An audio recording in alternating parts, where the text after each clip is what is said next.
So I'm on a case 1840 and I'm clearing out all the debris. I've already got a few pounds of it in this bin. And you'll see right back here there's a hole. That's a drain hole. And right under here, under this hydraulic pump, or whatever valve this is, you're going to see again, there's another drain hole right there. So usually this is where I stick the hose in and wash all of this stuff out, and it ends up draining out of these holes.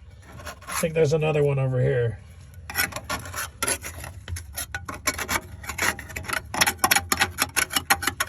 These haven't been cleared in a long time,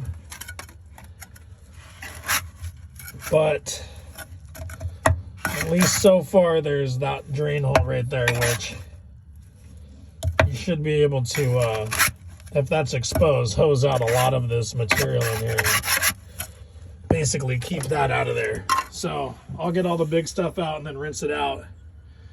But anyway, that's a tip on how to keep that stuff out of your linkages and make sure all these pulleys and systems are functioning properly.